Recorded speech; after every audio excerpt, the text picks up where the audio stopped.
নমস্কার, কেমন আছেন সবাই? আশা করি সকলেই ভালো আছেন। আমি চুমকি আরও একবার আমার চ্যানেলে আপনাদের সকলকেই স্বাগত জানাই। আজকের ভিডিওতে আমি আপনাদের এই সুন্দর প্রিন্সেস কাট ব্লাউজের পুরো সেলাই পদ্ধতি স্টেপ বাই স্টেপ করে দেখাবো। প্রথমেই আমি ব্লাউজের ফ্রন্টের পার্ট রেডি করে নিচ্ছি। ফ্রন্টের পার্টে এখানে প্রিন্সেস কাট কাটিং করা আছে, তো মিডিল থেকে যেহেতু এখানে হুক পট্টি হবে সেই কারণে আমি মিডিলের লাইলিন কাপড়টা এইভাবে কাটিং করে নিচ্ছি। আমি কিন্তু এখানে আগে থেকেই 1/2 ইঞ্চি এক্সট্রা রেখেছিলাম হুক পট্টির জন্য। এরপরে প্রিন্সেস কাটের আর একটা যে 2 নম্বর পার্ট আছে সেই 2 নম্বর পার্টটাকে ঠিক এইভাবে রেখে দুটো কাপড় এইভাবে জয়েন্ট করে নিতে হবে। এই ব্লাউজের যে কাটিংয়ের ভিডিওটি আছে অলরেডি আমি আমার চ্যানেলে আপলোড করে রেখেছি। এই ভিডিও ডেসক্রিপশন বক্সে গেলেই আপনারা কাটিংয়ের ভিডিওর লিঙ্ক পেয়ে যাবেন।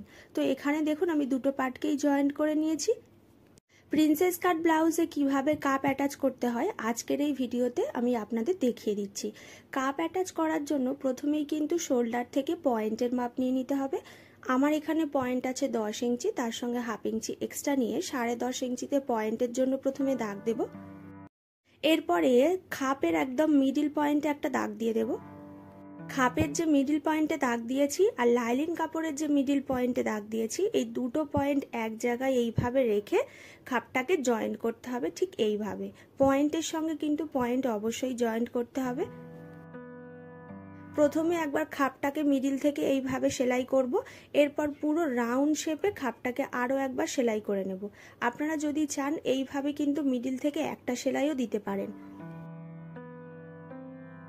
খাপটা যাতে আরো ভালোভাবে বসে যায় সেই কারণে আমি পুরো রাউন্ড শেপে খাপটাকে এখান থেকে পুরোটা সেলাই করে নিচ্ছি। তো এই মুহূর্তে যারা যারা ভিডিওটি দেখছেন তারা যদি এখনো আমার চ্যানেলে নতুন হয়ে থাকেন অবশ্যই কিন্তু চ্যানেলটিকে সাবস্ক্রাইব করে নেবেন। এইভাবে সেলাই করলে কিন্তু খাপটাকে লাইলিন কাপড়ের ওপরে খুব সুন্দরভাবে সেলাই করে নেওয়া যায়। এরপর মেন কাপড়টা এর ওপর থেকে আমি সেলাই করে নেব। ব্লাউজে কিভাবে সুন্দর করে খাপ লাগাতে হয় আপনারা যদি আরও ডিটেলসে শিখতে চান তাহলে সেই ভিডিওর লিংক আপনারা এই ভিডিওর ডেসক্রিপশন বক্সে গেলেই পেয়ে যাবেন। ব্যাক পার্ট রেডি করে নিচ্ছি। তো সোজা পার্টের ওপরে লাইলিন পার্টটা এইভাবে রাখতে হবে। পিঠের দিকে আমি এখানে পাইপিন লাগাবো, তো দুটো পার্টের একেবারে মিডিল থেকে পাইপিনটাকে এইভাবে 1/2 ইঞ্চি করে পুরোটা সেলাই করে নিতে হবে। পাইপিন যেহেতু একটা দড়ি দিয়ে বানানো হয় সেই দড়ির একেবারে গোড়া থেকে কিন্তু পাইপিনটাকে সেলাই করতে হবে, এটা কিন্তু অবশ্যই মাথায় রাখবেন। পাইপিন নিজে বানিয়ে সেই পাইপিন কিভাবে ব্লাউজে সেলাই করতে হয় সেই ভিডিওর লিংক আমি এই ভিডিওর ডেসক্রিপশন বক্সে দিয়ে রেখেছি, অথবা আপনারা আই বাটনে ক্লিক করলেও ভিডিওর লিংক পেয়ে যাবেন।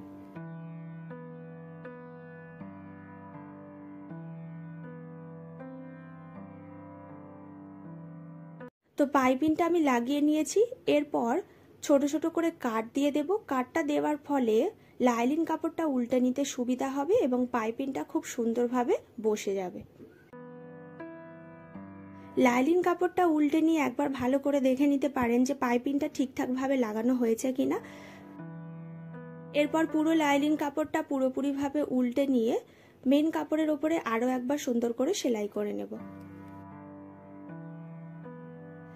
যারা যারা এই মুহূর্তে ভিডিওটি দেখছেন তারা কিন্তু অবশ্যই কাটিংয়ের ভিডিওটি ফলো করবেন। কাটিংয়ের ভিডিওটি দেখলে তাহলে আপনাদের পুরো ব্লাউজটা বুঝতে আরও বেশি সুবিধা হবে।